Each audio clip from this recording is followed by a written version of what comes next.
Hello and welcome to Shatter the Stereotypes, where our intention is to empower Black men to live extraordinary lives. You see, there's never been a shortage of Black male role models. There's only been a lack of exposure of those role models. So the intention of this show is to showcase and highlight men of color who are doing amazing things in the world. And joining me tonight is one of those men who's doing just that. His name is J.O., Jonathan Oliver. And we're going to have a conversation about his new book. And I'm going to give him an opportunity to introduce it. But what I know is this conversation is extremely important because very seldom do men of color have these types of conversations that we're about to have. And we're going to be talking a lot about emotional healing. We're going to be talking about mental health, things like that. So it's extremely important that we as men of color have spaces in which we can share and talk openly. So I'm really excited about having him on the show. So J.O., just say hello and welcome. Hello, happy to be here, Mike. Happy to be a part of the conversation. Well, again, I'm really glad to have you here. So before we jump into your books, though, I just want to kind of jump into a little what I call icebreaker section. So I just want to ask you a couple of icebreaker questions just to break the ice and introduce you to the audience. So first of all, tell us where you're from. I'm from Texas, Central Texas, born and raised, but now I live in Oklahoma. And I feel like I have to say Texas first before I say I'm from Oklahoma. And if you're a true Texan, you understand why I just made that clarification. Absolutely. Me being a born Texan, of course, I can relate. So tell us a little bit about your family, whatever you feel comfortable sharing. I'm a stay-at-home dad. I have two beautiful daughters. One name is Journey. She's 3.5 years old. I have another daughter named Justice. She's 10 months old. And on May 1st, I will have been married to my wife, Dr. Seren Desiree Oliver, cardiologist, for 10 years. And it's been a marriage that has been tried, tested, and restored. And our children are a wonderful testimony of that. Fantastic. And we're going to jump a little bit more into that in just a moment. So tell me this. What do you do for fun? Sleep. right now at this stage, being a stay-at-home dad, what I do for fun, I sleep. Sleep. And actually, I say sleep in. And sleeping in for me is anything past 7:30 without having to get up and immediately take care of somebody else. Gotcha. Now, name a woman who's inspired you to be who you are. Oprah. Oprah Winfrey. Yeah. That's a tough one. I answered that kind of quickly because my mom was pretty down. She's pretty tight up in that too. Yeah. Nice. So name a male role model that you look up to. You, man. I'll take that. I receive that. Okay. Now, name a book that has helped transform your life. Oh, a book that right now I would say Strong Fathers, Strong Daughters by Meg Meeker.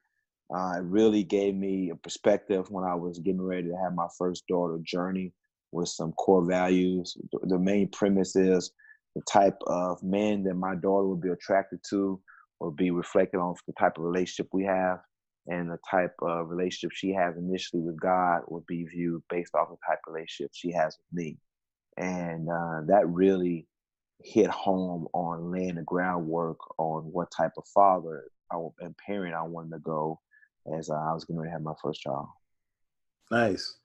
Now, there are some people who are pessimistic about the future in general, while others are, like myself, extremely optimistic. So where do you fall on that spectrum between optimism and pessimism for the future in general?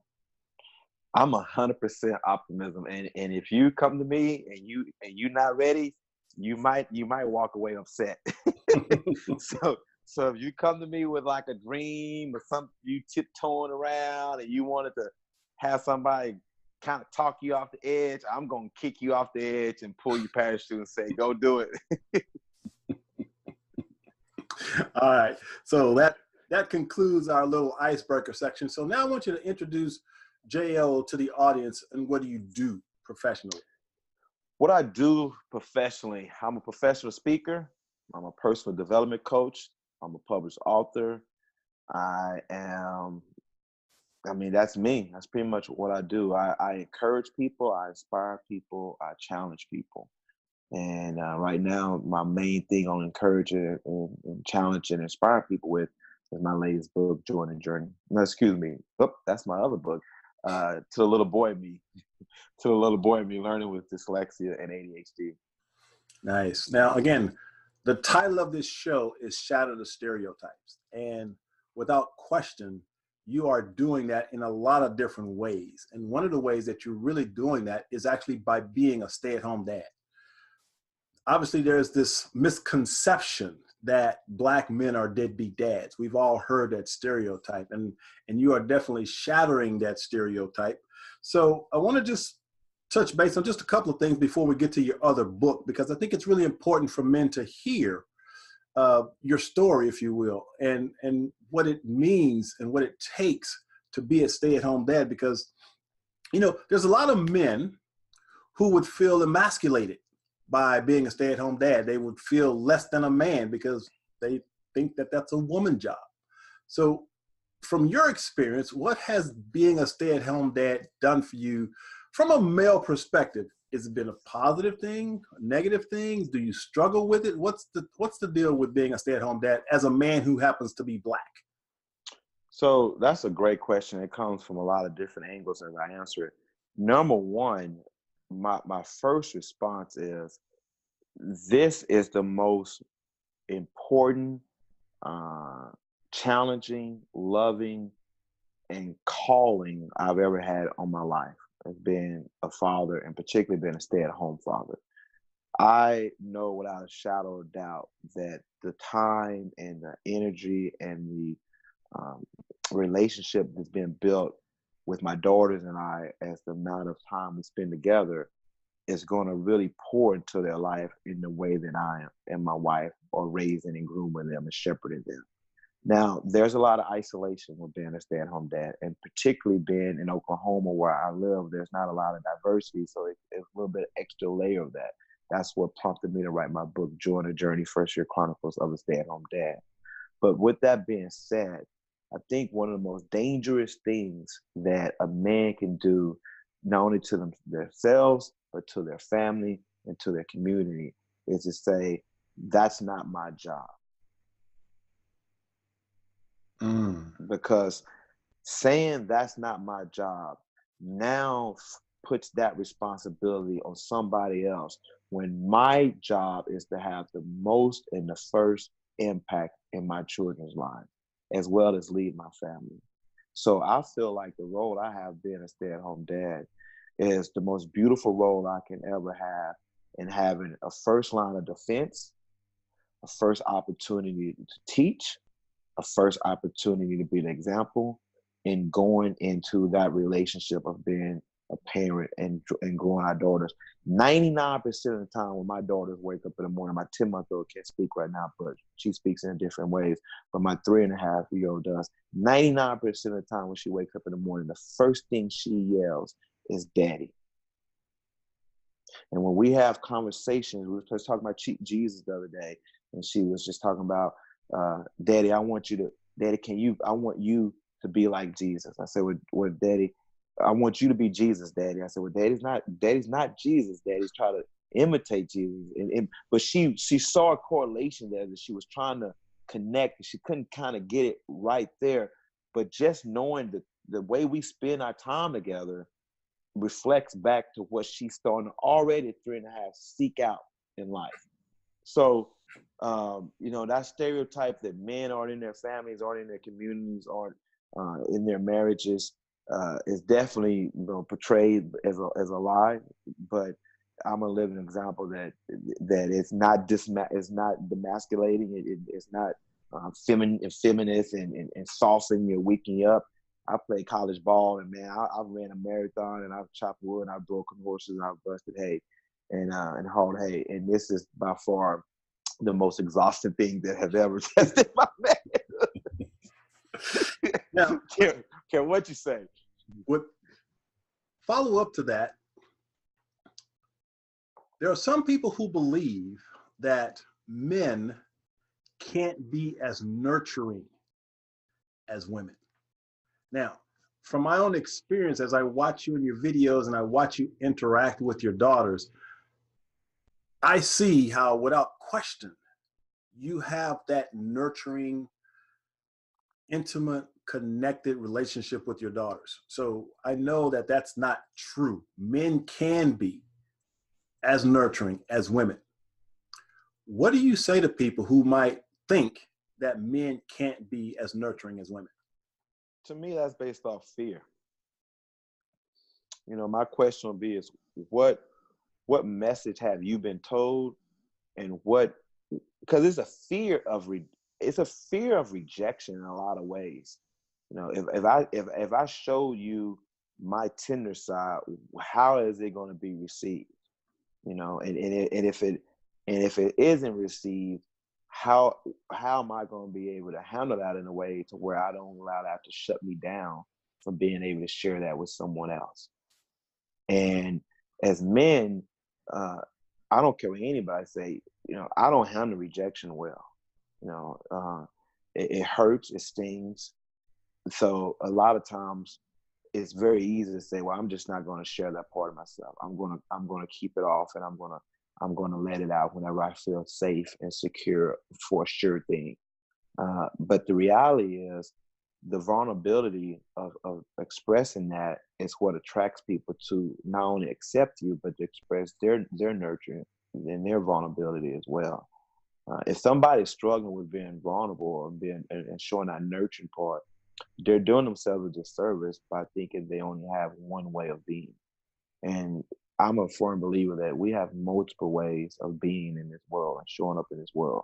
And sometimes it calls for the Batman cape, sometimes it calls for Superman tights, and sometimes it calls for getting down on one knee and having a heart tender conversation with your three and a half year old daughter and giving a hug and sharing a tear.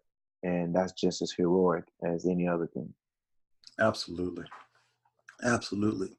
Now, you touched on this a little earlier, and obviously this show is geared towards men of color. So how difficult is it to not be able to interact with other men of color? I mean, do you feel like there's something missing, or are you just as comfortable in environments where maybe they're only white dads?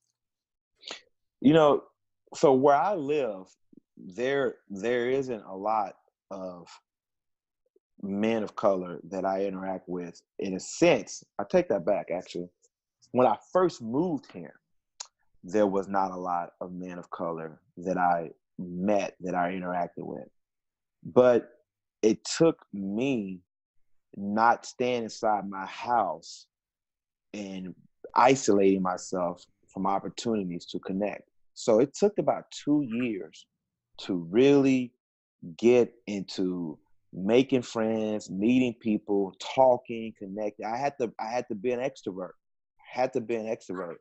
And then just recently, just within the last 2 months, my daughter Journey and I went on our first daddy-daughter dance with 4 other Black fathers with 7 daughters, rented out a limo, went to the dance, took them out to a nice restaurant afterward, went out for ice cream after that. Before we even started the dinner, I met my daughter at the door with flowers, asked her mother for permission if I could take her on a date, and introduced myself by name, listened to her, complimented her on her beauty, just teaching her the examples of how to be courted and how to be respected for someone approaching a family and asking you for an opportunity for a date. All that took time to develop, but it's there, and I felt just as comfortable. What I could not allow myself to do is take on a hard-hearted attitude and approach of nobody here and just another brother by themselves. But that attitude would have cut me off from getting out in my community, getting out with other families, and eventually meeting a group of men that my daughter and I have resemblance to. And after that, I recently just came from an event where it's put on by an organization called the Dad 2.0 Summit. And it was a room full of fathers. Now, the majority of them was not colored, but the ones that were there had the same passion and desire and love for their family and their children just as much as I did. So people are there. The challenge is not to is to stop looking. That we're here more than we're aware of. Yeah. We just don't know that there are other people on the path looking for us as just as much as we're looking for them. Well, I think it's great that you were proactive in seeking out to build relationships and not excluding people of other races, but including and having that connection with someone who looks like you, which I think is important. So I commend you on that. So let's now jump into your new book. And your new book is titled To the Little Boy in Me, Learning with Dyslexia and ADHD. Now, once again, I think it's important for us as men of color to have these types of conversations, because what we're moving into right now is, I guess people would categorize it as mental health. And we hear a lot about mental health in the media right now. And I think that's a good thing, because I personally believe that as a species, a human species, we're evolving and we're starting to understand more deeply the importance of mental health. And what I consider to be even more important than mental health is emotional health. Because I believe it's emotional health, it's the feelings and the repressed feelings and suppressed feelings that causes so much disruption in our lives and our society. And especially when you talk about people of color, because my judgment would be that collectively we are in somewhat of denial when it comes to talking about mental health and emotional health. So I'm really glad that you took the time to put this work together, because I know without question there will be men of color who have dealt with this issue, not knowing, first of all, that they're not alone, not knowing that it's not a death sentence, not knowing that they can move and live rewarding, fulfilling lives, even though they may have this challenge. And so, again, I want to acknowledge you, first of all, for taking the time to put this message out there so that more men of color are introduced to this challenge, because that's all I see it as, a challenge. And what I know about you, J.O., is that you're always up to a challenge. So I want to, first of all, ask the question, though, what inspired you to want to write this book in the first place? What inspired me to want to write this book in the first place? So I reached a place once I discovered I was dyslexic, and I didn't know this until I was a junior in college. I graduated from high school with honors. So I learned this about 20, 21, 22. And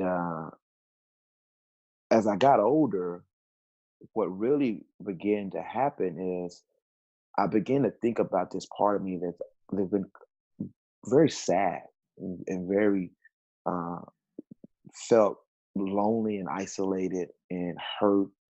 And so I started writing a book as a therapeutic sense to say, hey, and I've been working on this book for 10 years. I'm about to be 40.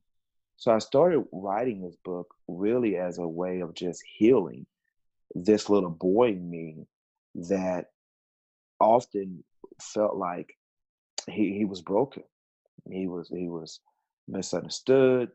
Life was hard. It was a struggle. It was frustrating.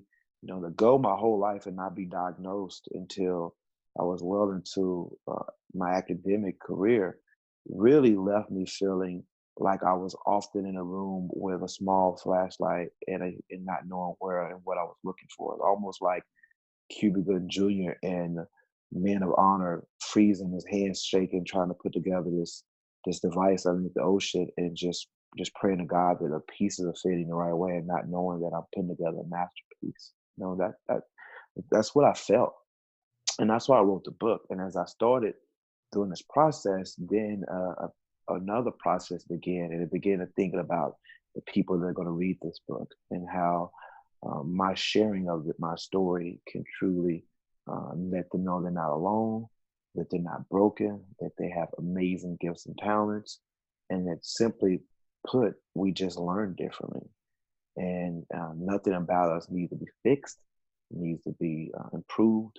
It's just truly learning how to channel it in a way that we connect the way that we want to connect, and that's how the whole process started for me. Now, again, my judgment is in the Black community, we aren't as open talking about these types of issues. We start talking about mental health. So explain to the audience a little bit, what is dyslexia? So simply put, dyslexia is just you just learn differently, right? It's just a different way of learning. But in a clinical sense, it's all within your brain, right?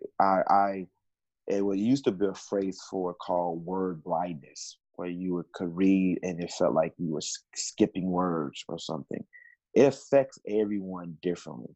Dyslexia is almost like a cup of coffee. The variation on how it impacts people vary just as much as caffeine comes within your system. So for some people, it may be, they say, the flipping of words. It may be having a hard time with numbers. It may be hearing a word, but it sounds a certain way, but it comes out a different way. So certain words I just struggle to pronounce, so I really try to avoid them. Like if I say Pacific, you may think I'm talking about the ocean, but I'm talking about something that's I'm trying to clarify in a direct way. I might say wrestling, and it sounds like I'm talking about the WWE, but it sounds like I'm saying a totally different word. So things can come out totally different, and it's all within your brain in a way that you interpret and you hear, and things come out, and none of it has anything to do with your lack of effort, your willingness to try. Quite frankly, people that are dyslexic, if you look through the history, are complete geniuses. They're your most gifted, they're your most talented, off the chart people. And they truly are. Some of them have been treated as outsiders or weird or different because they didn't fit within a mold. So if you ask me a question, like, I'll give you a quick story. I can remember this happened very easily. You can ask me, I'm looking at a word, and the word that I'm looking at is coincidence. But the word that I'm thinking about is consequence. But the word that it really is there is consciousness. See, the C in the words all look similar.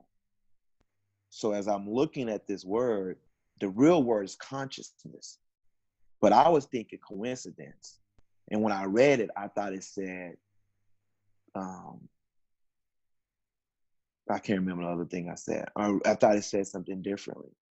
And that's how quickly it happens. And then you do that at a young age in front of a lot of people, and you ask to read in front of a class, and everybody starts laughing.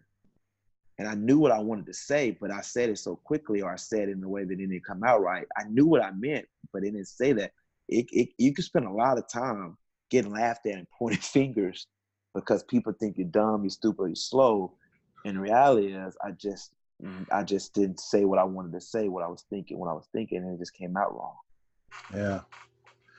And so I can, looking at it, from a bird's eye view, I can only imagine how many young boys of color who may be struggling with this, and yet they're labeled as mentally challenged, or we put all these different labels, and therefore that person may never come to the understanding of what that issue might be, and then he creates coping mechanisms to avoid looking stupid. And sometimes that coping mechanism may be anger, because to avoid feeling embarrassed or sad, their defense is to act tough, And so I can understand how when your brain isn't processing right and you don't have the support and the understanding of it, then there's a part of us that wants to defend ourselves, and we create these coping mechanisms. Well, two things. First off, I would say my brain is processing fine. What's happening is there's a system that has been defined that everybody should fit in this system of learning.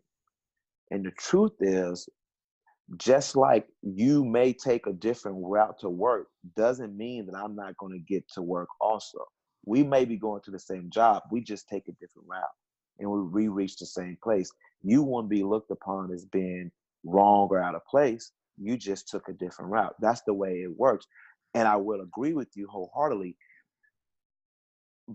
Young black boys are more quickly to be labeled as not trying hard or something's off or special ed or something of that caliber, because the time it takes to try to help the student and fit the system that's best for them and not try to get the student to fit to the system, by the time that takes place, there's too much work, there's too much of a distraction. I don't have enough support in the classroom. And now that student is beginning to feel like an outsider, problem, or issue. And you nailed something very important. The coping skills they happen in several different ways. And if it's not done in a healthy way, it can show up in getting involved with the wrong group because you get a nice self-esteem. It can come with getting involved with pornography because you get a dopamine hit.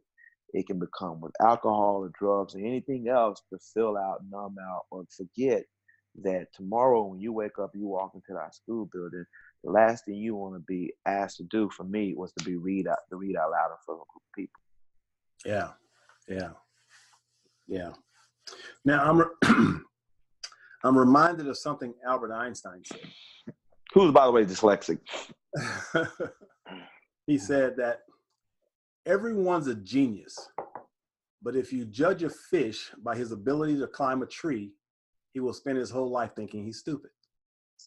That's beautiful. So again, there's different paths, as you mentioned, to get to the same place. But unfortunately, we have a system that doesn't acknowledge that. And that's why we need to have these types of conversations. So can a person overcome dyslexia? Is there a cure? What is it? How's that work? There's no cure for dyslexia. Okay. It's nothing you can overcome. Now, you can learn how to develop skill sets. They have ways of teaching and helping. You know, like, for example, right now, I just made a master calendar, okay? One of the things that I developed, and just to give you a quick backstory, when I got diagnosed as a junior in college, and unfortunately the person who diagnosed me has passed on. She was an amazing lady, and I'll be eternally grateful forever. When she diagnosed me, she looked me right in my eye. She said, I will never forget, you have innately taught yourself how to learn. She said, if you would have learned at the proper stage, if you would have been diagnosed with dyslexia, these are the things we would have taught you. You discovered them on your own. So I color code my notes. A lot of times I struggle with being in a classroom where this is going to date me a little bit, where I was trying to write down something that was on the overhead projector, but the person the prop is going too fast. So my handwriting is bad because I'm misspelling everything. And then I can't go, and then later on when I go back home to look over what I just written, I can't read what I just wrote. But so it's a whole lot of things going on. So one thing that helped me when I was in school towards the end was I had a note taker. This person would take notes for me in class. They have dyslexia laws that you have rights and legals to. And this is one of them. This person take notes for me in class. While they took notes for me in class, I had a tape recorder recording the lecture. And then I could just sit and listen. One of my gifts being dyslexic, I'm a very visual person. So as I'm sitting and listening, I'm hearing and I'm having mental pictures come into my mind as what's happening in the room as I'm remembering this lecture that's taking place. So when I go back to my dorm room, because I found this out later in life, I replay that tape recorder I'm looking at the notes that are legible, and I'm remembering mentally what it was that I heard and saw when this professor was speaking earlier in the day. And now the information is locked in my head, and my scores are soaring off the books. But before then, none of that was working because I'm trying to scramble to work and I can't keep up. Is it a cure? No, it's not a cure, but there are ways of going about learning and coping with it to know how it best works for you. Now, jobs and companies are hiring people that are dyslexic, calling it the dyslexia brain, because people that are dyslexic have learned very early in life how to become great problem solvers. How there's it's not one way to get to a solution.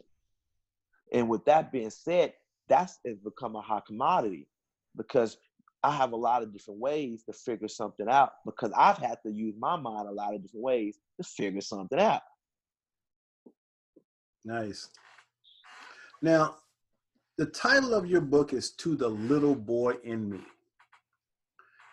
And that is such a profound statement because, especially as men of color, I don't think we really investigate and talk about that little boy in us. Now, obviously, you have done also a lot of emotional healing work. You and I are both graduates of the New Warrior Training Program, which is a very intense 3-day empowerment weekend that really supports us in getting in touch with that little boy in us. So from your perspective, as you've done your emotional healing work, has it helped with your dyslexia? So there's two ways I'm gonna answer this question.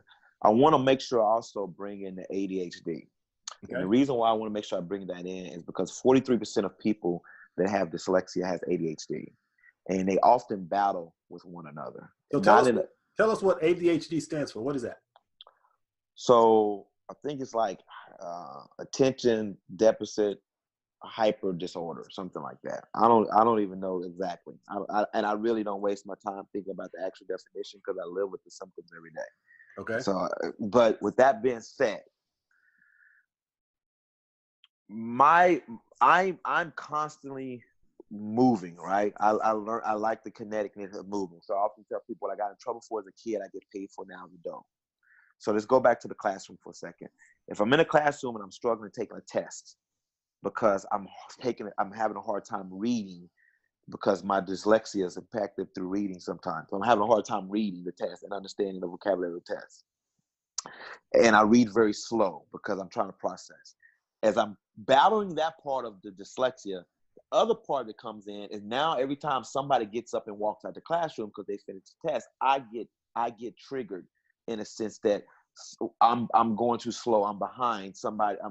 So my mind is constantly jumping as I look up and people leaving and I'm going slow. So then I panic and I just start marking C for everything because C is always the right answer. And then I get up and I leave the room and I get like a 52.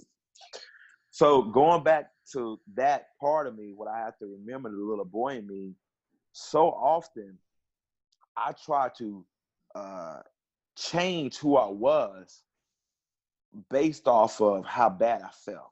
If I can get somebody, so I became a good class clown. I became a good comedian. I became very masterful at wearing masks and making. I said this in my first book, Impersonations, and one of the chapters I wrote, making fun to hide the truth. I became very good at making fun of myself to hide the truth, because the little boy in me, going back to that vulnerability state, no longer felt safe enough to be vulnerable because I got tired of being wounded. And it wasn't always wounded in a sense from outsiders. I was wounding myself because I didn't know that I was dyslexic and I didn't know I had ADHD. So a lot of times I was constantly doing something and then getting mad at myself as if I had betrayed myself because I didn't know why it was that I was doing this or that. when you go back to the healing process, and I met a person recently named Fo Daddy. He uses mental fitness. When you go back to the healing component to this little boy, first off, it gives him permission to say, hey, man, we didn't know. We didn't know that we had this going on within us. So right off the bat, we need to get in together, and we always have that little child in us. I need to get in. I need to give you some tenderness, man. We didn't know, man, and we didn't know. Some compassion, some grace, some love, and then I need to start coming along, and we're going to start changing some things in the way that we've had negative self-talk, and giving ourselves permission to affirm ourselves. And then we're going to get to a place where we can say, and now look how we can use this, since we know that there's a name for it, and now we know where to place it. And when I've learned how to do that, now the gifts just show up and they just show out. It's like, hey, you're going to go speak to 6,000 middle school students. Brilliant. My ADHD going to love that, because I'm going to be a squirrel in that room, and those 6,000 middle school students are going to be thinking they're looking at one person, because I'm not going to stand there behind a podium and talk to you. I'm going to move and work the room, because I can't sit still, because I'm just filled with this energy that I want you to feel what I feel. And that immediately makes everybody feel connected. But when I was a little kid, that was like, man, you need to sit down and be still. You've been a distraction. Right. Right. Now, what unique challenges does your dyslexia have on your intimate relationships? So first off, I don't feel comfortable reading in front of anybody but my wife, period. I just wrote a piece for my community here for the character trait for the month of April on forgiveness. And I was asked to speak next week to the city council to read this piece. And I said, I said, somebody else can read it for me. I don't want to read it. But then the lady go, but no, you can just speak about it and have to read it word for word. I go, that's the case, and I do that. So intimately wise, I've never felt comfortable at all reading in front of anybody but my wife, because I feel very, very open, very exposed. And now there are a lot of times where we have gotten into some serious arguments. I remember one time I gave my wife directions to this hairstylist back when we lived in Dallas. And I told her the wrong direction because it was a whole dyslexia moment. And when people say dyslexia moment, they use it like a rolling off of the tongue. No. I do this frequently. She got to the place, she went to the wrong place, and I was just convinced like the world was just like, it's round. I know what I'm. And she was mad, and I was mad, and at the end of the day, it came back on me. I had mispronounced the street and looked at it differently and said something differently, and I thought I was right. So it happens a lot where she's learned, and sometimes we laugh about it, sometimes we don't. Sometimes, I said, sorry, boo, I was dyslexic. I apologize. So it takes being with a person that sees weaknesses as a strength, and they don't shame you. And my wife has never shamed me. If I didn't have that type of relationship, it would be a part of me that she wouldn't get access to, and I would feel like I was always withholding from her.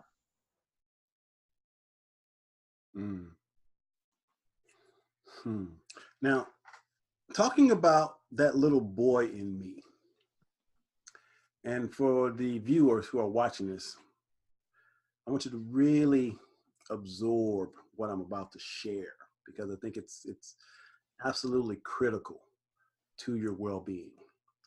And Jay, you wrote a little article about the apple doesn't fall too far from the tree, and the importance of understanding family of origin.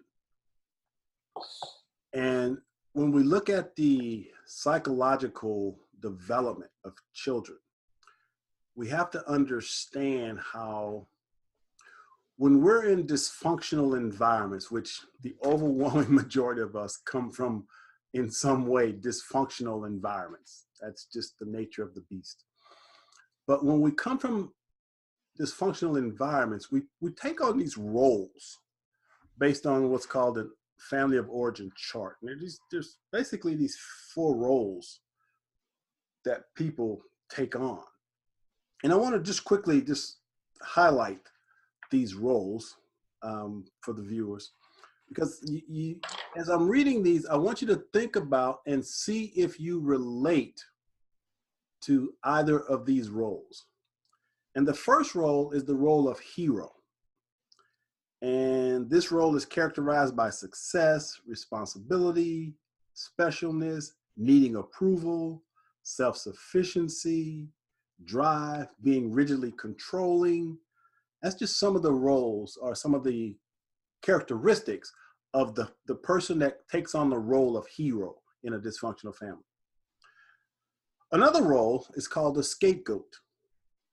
And this role is characterized by strong peer needs, defiance, withdrawn, acting out, rejection, shame, addiction, self-destructive behaviors. That's the scapegoat role. Another role is called the lost child. And this role is characterized by being withdrawn, aloof, quiet, escape by becoming invisible, difficulty expressing and connecting with their emotions, fear of intimacy, distant. And the last role is called the mascot or the caretaker. And this role is characterized by telling jokes, being fragile, seeking attention, clowning, insecurity, taking responsibility for the emotional well-being of the family, caring for others to neglect their own needs. So when we look at this family system, I think it's important to understand the psychology of our behaviors. And especially as men of color, a lot of us haven't taken the time to fully understand the psychology behind our behaviors. And I know when I first started doing this work and started researching and doing my own healing, when I read this chart, I immediately recognized that I was the hero. I was the one in my family who was extremely successful, intelligent, had this insatiable need for approval.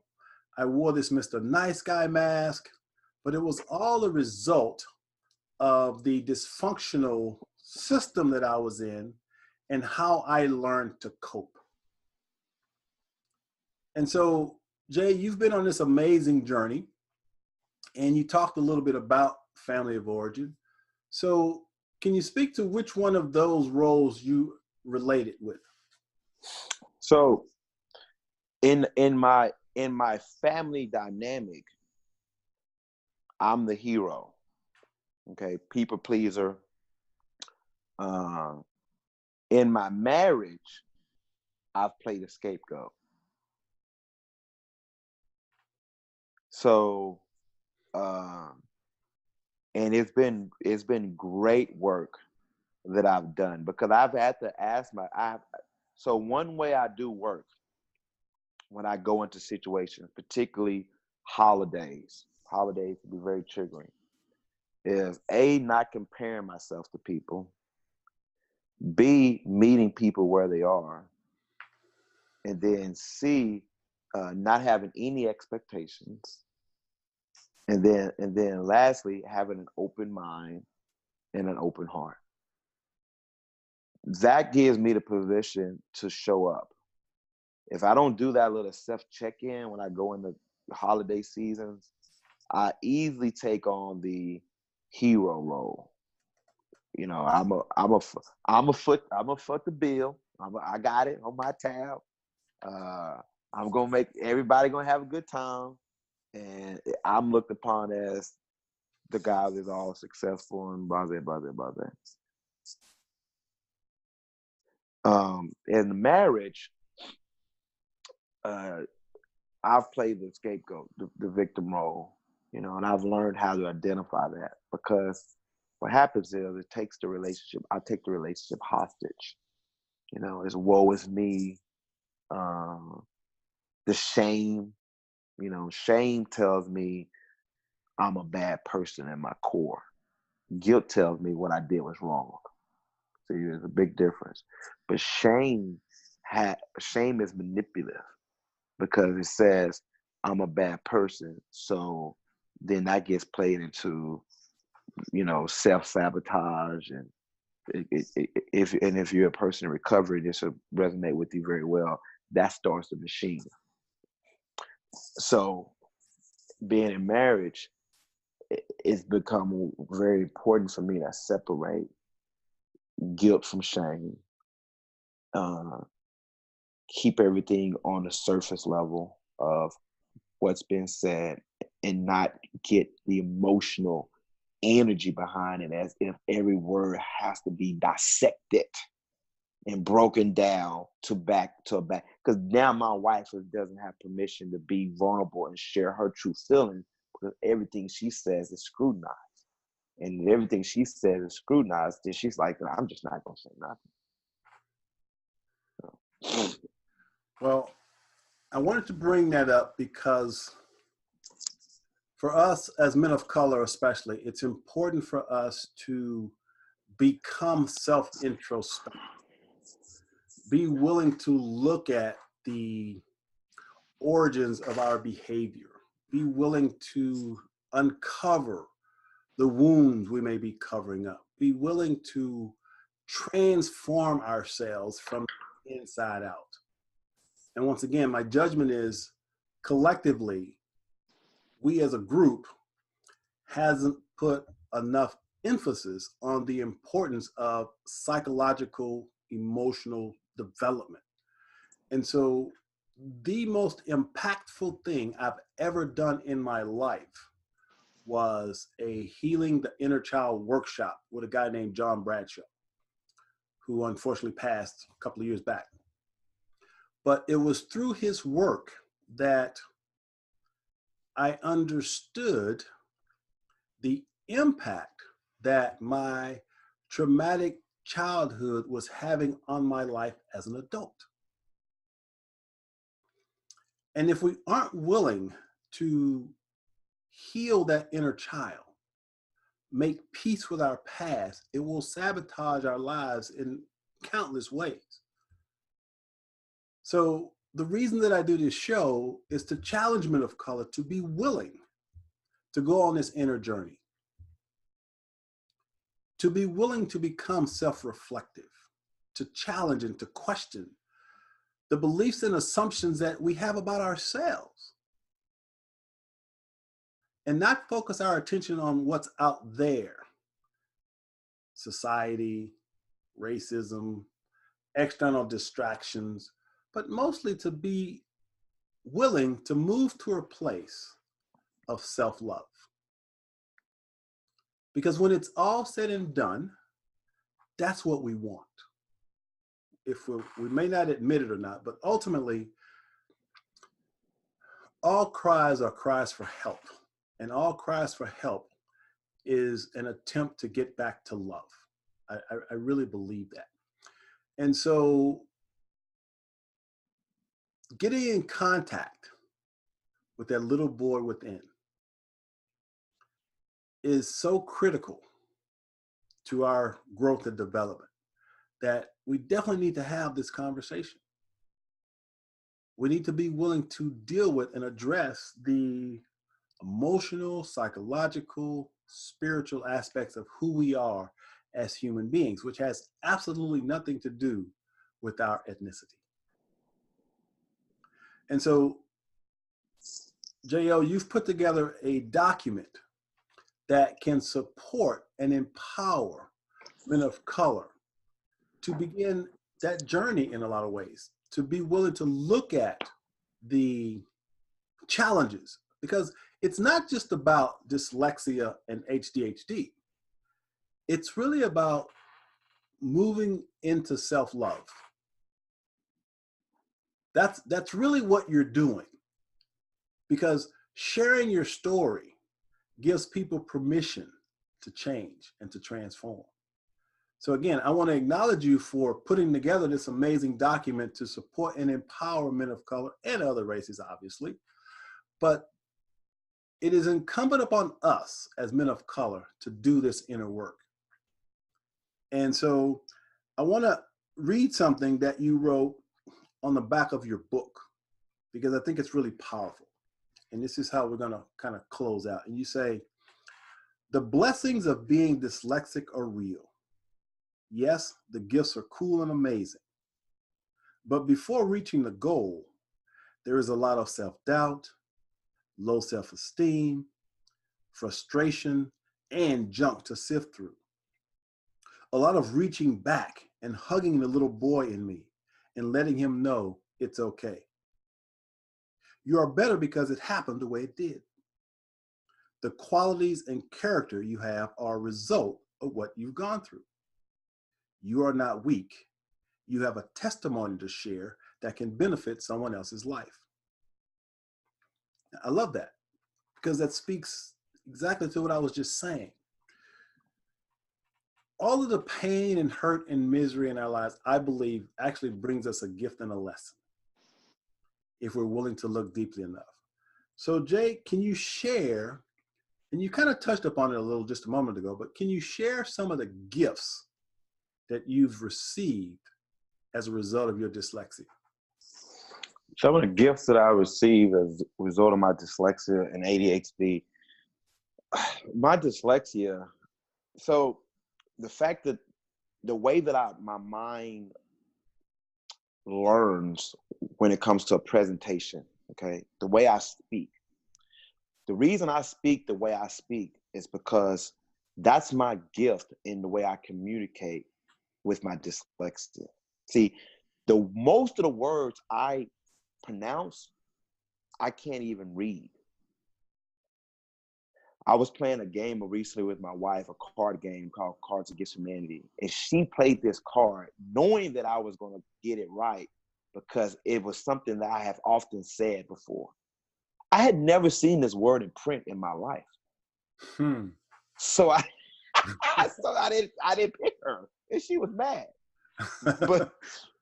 But the gift is the way that I communicate, the way the words come out of my mouth, because the way they are presented in my head, the illustration of the stories I tell is a gift of the dyslexia that I have.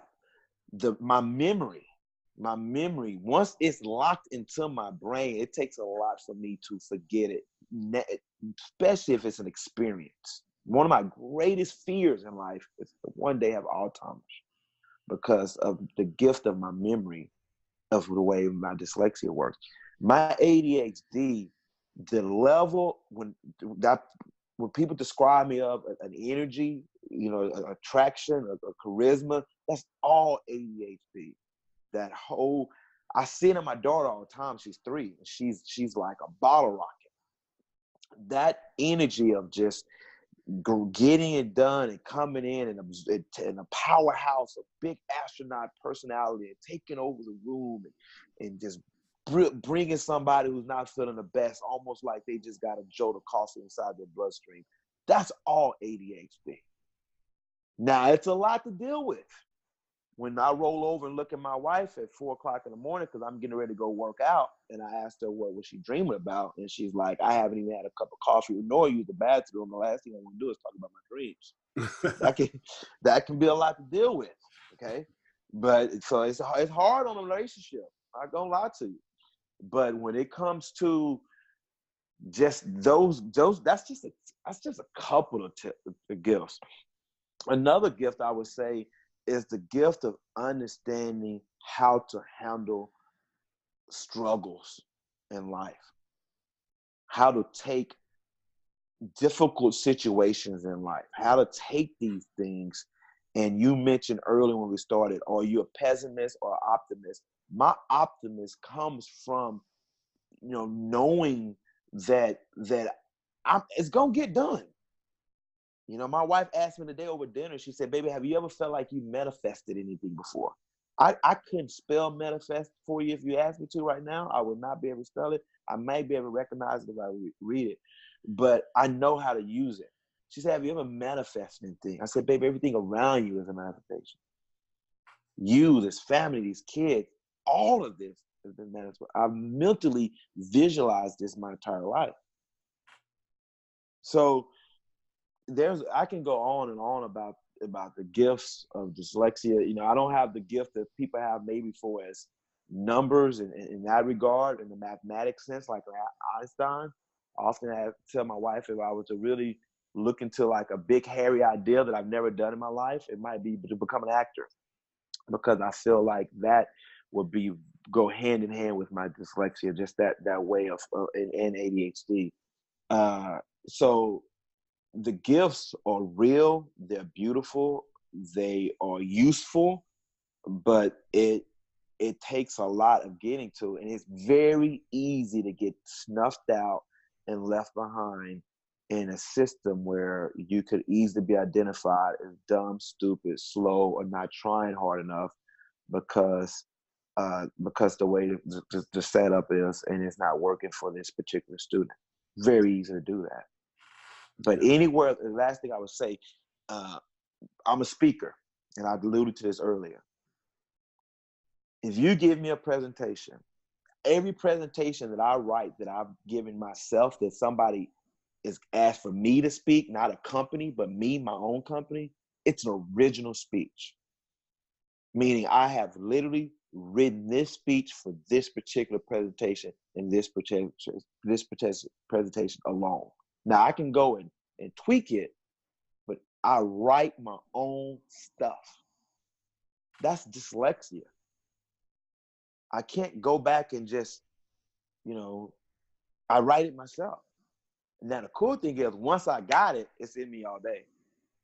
I can tell it to you in my sleep, because the way that I learn it is through my kinetic way of learning. So I would say this: I learn by movement. That's one of the cool things about having ADHD. I'm not going to sit in a desk and learn by looking at a wall, taking something down. I learn with the experience of the information. So if I'm trying to learn a presentation or learn something, I literally am walking back and forth, doing it in my mind and reading it or saying it out loud. And I'm recording it so I can play back later and listen to it. I'm not going to learn it by sitting there and saying, so this is the way that that's not going to happen. So a lot of good gifts. And I will wrap up with this. I write my books now in a way that benefit my gifts. The first book I wrote, called Impersonations, I tried to write it like Ernest Hemingway, one of the worst mistakes of my life. I was like Chevy Chase at Funny Farm, just sitting there with a typewriter and a pipe and a leather satchel, looking out the window, miserable, just torturing myself. Then I started writing through my iPhone, because I can do transcriptions and I can send it to myself and fill in the blanks. Now I write through video, where I would literally speak what I'm saying exactly what I want to say it, send it off to my assistant. She transcribes it for me, and we put it in the chapter that I wanted to put it in, and I keep on moving. So instead of trying to fight against, I got to write this book this way, no, I write it the way that resonates with me, which is speaking and the communication of a video back and forth. There are the gifts. So in conclusion, if you may be struggling with not necessarily dyslexia or ADHD, but simply struggling with or knowing internally that little boy in you, that little girl in you needs some love and attention, it's important that we do our inner work to do just that. This conversation is hopefully opening a door for you to consider that, number one, your life could be much better than it is right now. But if you didn't get anything out of this conversation, I want you to know that no matter what challenge you may be facing, joy comes in the morning after. if you're willing to do the work. If you're willing to do the work, the joy that you will experience, the freedom that you will feel is immeasurable. So we've had a conversation about, dyslexia and ADHD, but ultimately what this conversation is about is bringing you back to love, bringing you back to who you really are, the core essence of who you are. Because who you are at your core doesn't change. It's who you are. But what happens is we live in a dysfunctional society and we forget who we really are. And I want you to remember, wake up to, become aware of who you really are. And one way to do that is to get in touch with that little boy, that little girl that's inside of you. Embrace them, love them, let them know that it's okay. So Jay, how can people find out more about you and your book and get in contact with you? One thing I would say, and I love what you said, and I would just tag along this. One of the best things I've ever done in my life is get a therapist. And as men of color, I feel like we struggle with thinking that therapy means that we're telling too much of our business, or we're weak and we're soft, and what do they think they know that I don't know about myself? That's what white people do. Yeah, that's what white people do. A lot of stuff you don't know about yourself, and therapy helps that. It's like saying I can have a BMW, but I would never max that BMW out to its full potential than a person who designed the BMW themselves. I'm not saying the therapist designed me by any means, but they understand parts about myself that I may need help interpreting. And getting a therapist is one of the best things I've ever done in my life. And I strongly will say do that. How can you find me? So on my website is JonathanOliveronline.com, JonathanOliveronline.com. I'm in the process of doing my book launch right now. My link isn't out for my book. When it will be out around early May, that's when I'll be doing a huge push to reach Amazon bestseller status. So that's my goal. I want this book to really reach and impact as many lives as it possibly can. But you can also find me on Instagram at Jonathan J. O. Oliver, on Facebook at Higher Enlightenment, and on YouTube at Jonathan J. O. Oliver also. And on LinkedIn, I'm at Jonathan J. O. Oliver as well. So, but my website is JonathanOliveronline.com. It has my blogs, it has my other books, it will have this book once it comes out, it has different things I'm doing and the series I write. And it really it has a resource page also that talks about a lot of the books that we spoke about, helpful tools to help people that beyond the books that I have written, that I have used, and have played a major role in the person that I am today. Yeah, and I definitely want to reiterate what you were saying about being willing to go to therapy, because there's no shame in saying, I need help. That is the cause of most of the pain and suffering in our lives, our unwillingness to simply say, I need help. So rest assured that there's no shame in that.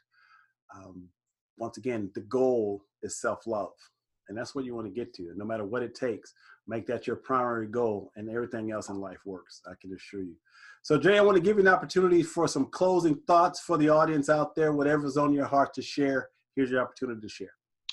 So if you have dyslexia, you have ADHD, you know someone else that does, you have a family member, a friend, a colleague, I want you to really understand that this book is about letting people know that they're brilliant, that they're not broken, they don't need to be fixed, and they're not alone.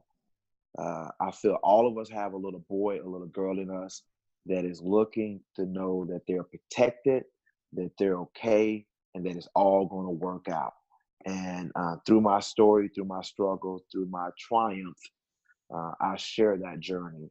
And I hope that it's an impact that can be useful to you or someone you know dearly. So that's my encouragement for you, is to get the message, hear the message, and share the message, and spread the message as much as you possibly can. All right, so this has been another episode of Shatter the Stereotypes, and I just want to leave you with one simple idea. You are loved. You are loved. Know that for a fact. You are loved. All right, J.O., thank you, man. Appreciate you spending time with us. We'll look forward to chatting with you later. Appreciate it. Thank you, brother. All right, my man. It's all good.